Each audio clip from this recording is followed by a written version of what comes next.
Hello everyone, Asian perspective incoming. That number on your monitor is the wrong thing to watch. Your focus on 79 misses everything crucial. You're cleaning windows while the building implodes. The genuine headline isn't the number flashing before your eyes. What truly matters carries far more weight than any figure hovering around the $80 mark. That's merely surface noise, a distraction from the earthquake happening beneath our feet. The actual story centers on one individual, one statement, and that statement originates from Elon Musk. During our fixation on price movements, while trading algorithms battled over fractions, one of Earth's wealthiest individuals, Tesla's chief executive, the leader of our planet's dominant solar power corporation, stepped onto X, the platform previously known as Twitter, and delivered 4 words that fundamentally altered this market's direction permanently. His response to coverage regarding the shortage situation read simply, "This is not good. Silver is needed in many industrial processes." To someone unfamiliar with context, these appear casual, like mere commentary. But understanding the source transforms everything. We're not hearing from some portfolio manager concerned about quarterly returns. We're not listening to financial television personalities chasing viewer engagement. This voice belongs to someone whose entire industrial empire, spanning electric vehicles at Tesla, solar installations at Solar City, and electronics aboard SpaceX rockets, operates entirely dependent on this metal. Consider the fundamental physics. Silver stands as the periodic table's champion conductor. No substitution exists. This isn't negotiable for advanced technology sectors. High-efficiency solar panels require silver paste without exception. EV battery management demands silver contacts universally. Physics refuses compromise. Therefore, when Musk declares this problematic, his concern transcends pricing. Cost doesn't matter whether the metal reaches $79 or $100. His wealth provides unlimited purchasing capacity. His genuine worry centers on availability itself. His statement translates directly, "Procurement worries me. Supply chain vulnerability concerns me. The paper trading system deceives while physical inventories vanish." This marks the narrative's transformation point. Throughout the previous 5 years, we've engaged in financial combat. Silver enthusiasts versus banking institutions, retail participants versus short sellers. A contest of paper leverage, forced liquidations, and coordinated buying pressure. We desired upward price movement. They pushed for declines. Pure gambling. Yet starting this morning, financial warfare concludes, industrial warfare commences. When the world's largest industrial silver consumer publicly recognizes shortage conditions, we shift from speculation into survival mode. Tesla cannot manufacture silver through printing. They cannot derivative their path around scarcity. Without physical material, production halts. Halted production crashes stock values. Crashed stocks destabilize the empire. Musk carries effective short exposure to physical silver, short in the sense of requiring what he lacks. Unlike banking institutions settling through cash, Musk must settle using actual metal. Comprehend this distinction? When JP Morgan holds short positions and prices climb, they experience monetary losses. They issue payment, painful but survivable. When Tesla faces shortage conditions and supply exhausts, they forfeit production capability. They cease functioning as viable manufacturers of future technology. His tweet therefore signals every technology sector executive, from Tim Cook at Apple to Samsung's leadership to Korean battery manufacturers, that the scramble initiates now. He effectively fired the starting gun for massive corporate accumulation. Previously, these corporations operated under just-in-time inventory philosophy. They maintained several weeks' worth of material because they trusted the established system. They trusted London storage facilities. They believed metal procurement remained perpetually accessible through simple dealer contact. Musk's communication destroys that confidence. He examines identical data streams we monitor, the inventory cliff edge, the deficit situation, the China developments. His realization, just-in-time transforms into not-in-time. Consequences? Samsung reads his statement. They panic. They contact their refinery demanding, "Double our 2026 order. Actually triple it and vault it ourselves, not through you." Apple observes the same message. They panic. They secure strategic reserves. This initiates inventory hoarding cycles, precisely what occurred with toilet paper during 2020, except involving strategic material powering global economic function. Everyone attempts simultaneous purchasing, not for speculation, but ensuring operational continuity. When industrial giants begin hoarding, pricing creates vacuum effects. They don't bid incrementally, they sweep entire order books. Everything at 79, everything at 85, everything at 90. This explains today's 79.57 peak. Markets front-run inevitable corporate panic. Algorithms recognize that Musk doesn't comment on commodities without material problems existing. They understand his supply chain intelligence exceeds anyone's globally. If he identifies shortage, shortage exists. Honestly, Musk isn't merely observing, he catalyzes events. Remember his Bitcoin addition to Tesla's balance sheet? Bitcoin doubled within weeks. We're hearing whispers, supported by his tweet, suggesting Tesla may pursue direct stakes in mining production or physically stockpile material hedging against shortage. If that announcement drops, if filings reveal Tesla purchasing physical silver, $100 isn't the target. 100 becomes the floor. Therefore, the 79.57 all-time high isn't bubble territory. Markets awaken, recognizing pricing has remained too depressed for incentivizing new supply across decades. Current users now pay consequences. Silver endured treatment as paper plaything for 40 years. Today reclaims status as critical strategic asset. Pricing rises because actual users realize sellers, the paper markets, have lied about availability.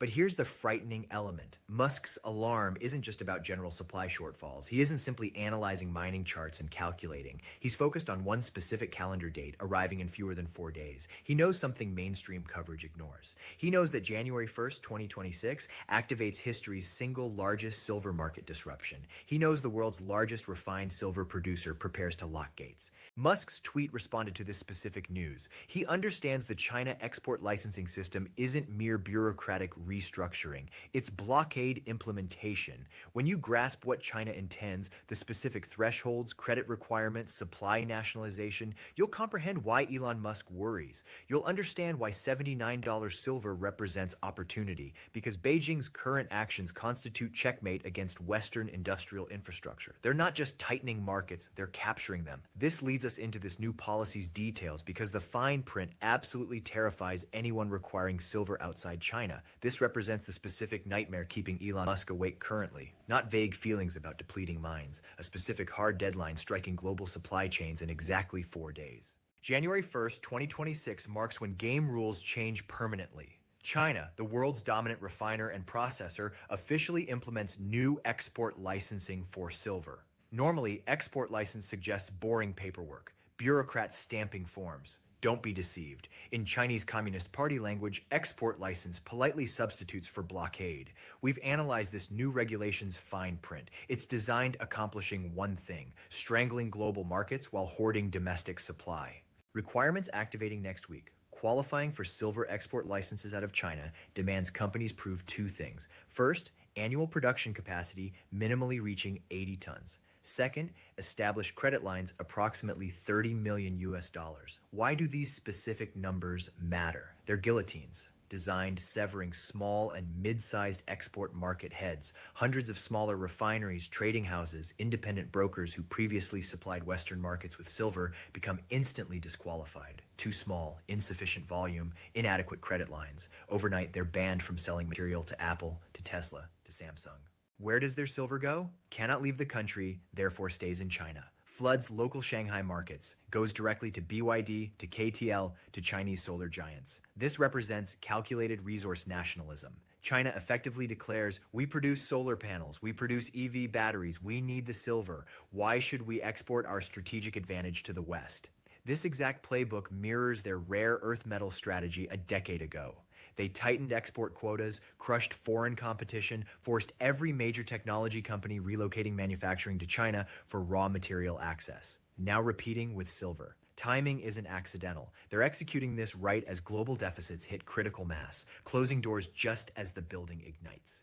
Elon Musk sees this. He knows China controls massive percentage of refined silver supply chain. Even when ore originates from Mexico or Peru, much flows through Chinese smelters and refiners. When that flow stops, global supply chain snaps. China controls roughly 60 to 70% of global refined silver processing capacity. When they restrict exports, global pricing becomes mythical. Two prices emerge: price inside China where metal exists, and price outside China where panic reigns. This explains why arbitrage we discuss is dead. Western traders used to claim, if silver is expensive in London, we'll simply buy from Shanghai and ship over. Not anymore. You can't ship over. You lack the license. You're not state-approved entities. Metal is trapped. This creates physical iron curtain. One side, China's industrial machine gets priority access. Other side, Western industry, Musk's industry, fights for scraps in markets that just lost their biggest supplier. This explains why the 79 price tag just begins. Markets attempt pricing a supply shock that hasn't officially started yet. January 1st is the start date. What happens in February when US electronics manufacturers attempt ordering their usual shipments from Chinese suppliers and receive force majeure notices? When they realize they can't acquire metal at any price because governments won't issue stamps, they'll turn to COMEX, they'll turn to London. But as we know, those vaults are already draining. Chinese export ban forces all Western demand into Western vaults, which accelerates the squeeze, concentrates panic into New York and London, transforms shortage into crisis. And you must ask yourself why now? Why January 1st, 2026? Because China sees the numbers too. They observe the deficit. They see global demand hitting 1.24 billion ounces while supply stagnates at 1.01 billion. They see the 250 million ounce gap. They know that in deficit situations, whoever holds physical metal wins. They're securing their lifeboat before ship sinking. They're ensuring that regardless of price levels, their factories continue operating. This is what Elon Musk meant by "this is not good." He isn't worried about chart prices. He worries about Texas and Berlin factories stopping because they can't acquire necessary conductive paste. He's realizing the free market for silver disappeared, replaced by state-controlled market where access is privilege, not right. This leads us directly into fundamental reality that financial world ignored too long. For decades, Wall Street told us silver was just volatile rock. They told us it was a pet rock. They told us it didn't matter. But industrial data tells different story. Data tells us silver is modern economy's oxygen. And right now, oxygen supply is being cut off by the one country controlling the valve. We need examining industrial reality of this market because the structural deficit isn't theory. It's mathematical certainty about to collide with this export ban in the most violent manner possible. You must understand China's export ban is just the match. The dynamite pile has been building for 5 years. Even before they decided nationalizing their supply, global silver markets were mathematically broken. We need discussing structural deficit because this is the data point transforming Elon Musk's "this is not good" tweet into prophecy. For the last 5 consecutive years, the world has consumed more silver than it produced. This isn't temporary glitch, not supply chain bottleneck caused by ships stuck in Suez Canal. This is geological reality. In 2025 alone, global demand for silver surged to 1.24 billion ounces, but global mining supply, it flatlined at 1.01 billion ounces. Do the math. That's nearly 250 million ounce gap in single year. Where did that extra silver come from? It came from above ground stockpiles, came from vaults in London and New York, came from recycling. But you can only drain a bathtub for so long before hitting the porcelain. And right now we're scraping bottom.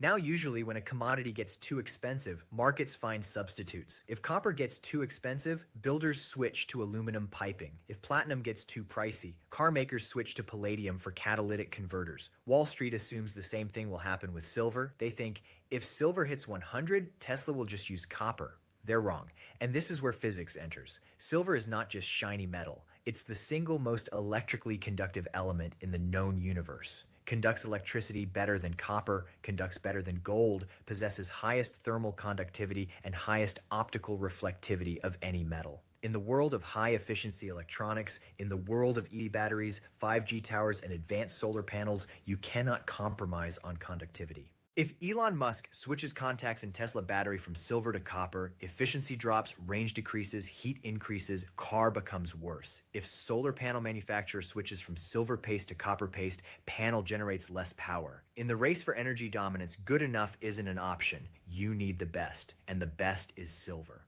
This explains why industrial demand now constitutes 50 to 60% of entire silver market. Think about that shift. 50 years ago, silver was for photography and silverware. It was precious metal. Today, it's strategic mineral. It's the DNA of green energy revolution. You cannot have Green New Deal. You cannot have net zero. You cannot have AI revolution without consuming billions of ounces of silver. This brings us back to Musk. He isn't just buying silver for jewelry. He's buying because his entire business model depends on it. Tesla and SolarCity are massive silver consumers. Every time they sell Model Y, they're selling silver. Every time they install solar roof, they're installing silver. Musk knows he's effectively world's largest naked short on physical silver. He's sold millions of cars and panels requiring silver in the future, but hasn't mined the metal yet. So when he sees China, The country refining vast majority of world silver, locking gates on January 1st. He realizes his supply chain is naked. He realizes the 250 million ounce deficit is about to become 400 million ounce deficit because Chinese supply is no longer available to the West. This transforms buyer psychology. For the last decade, industrial buyers were price sensitive. If silver went up, they bought less. Now they're price inelastic. If you need silver finishing a $50,000 electric car, you don't care if silver costs 25 or 100. Silver cost is tiny fraction of total vehicle cost, but without it, vehicle doesn't run. You'll pay any price acquiring metal. It's about chief procurement officers at Samsung, Apple, and Tesla screaming at suppliers to secure metal before competitors do. It's game of musical chairs, and China just removed half the chairs. Here's the most dangerous part for financial system. While industrial demand explodes to 1.24 billion ounces, paper market, futures market in New York still pretends silver is abundant. They're trading hundreds of times more paper than actually exist in vaults. They've built casino on top of mine that's running empty. We have specific number for this insanity. It's called paper to physical ratio. Right now, that ratio sits at 356 to 1. That means for every single ounce of real silver sitting in vault, there are 356 people holding paper claiming to own that ounce. What happens when Elon Musk and Samsung and Apple decide they don't want paper anymore? What happens when they demand physical metal because they need putting it into factory? The 356 claims collapse into one. 355 people get nothing. One person gets metal. This is death of paper scenario. And with China export bans starting in 4 days, we're about to see exactly what happens when paper promises collide with physical wall. In the next part, I'm going to break down this 356 to 1 ratio and explain why COMEX is effectively fractional reserve crime scene about to be exposed by industrial giants. Paper market is dying, physical market is taking over, and price is about to reflect reality. And if you think physical deficit is terrifying, you need looking at paper market because this is where crime scene is located. This is where greatest illusion in financial history is about to be shattered by brute force of industrial necessity. We have specific number defining this illusion. It's the paper to physical ratio. Right now, according to latest data from US Debt Clock and industry analysts, that ratio sits at approximately 356 to 1. I want you really visualizing what that number means. Imagine warehouse with single 1 ounce silver coin sitting on table in center of room. Now imagine line of 356 people standing outside that warehouse. Every single one of those people holds paper. That paper says, I own 1 ounce of silver stored in this warehouse. They all paid for it. They all believe they own it. Bank told them it was there.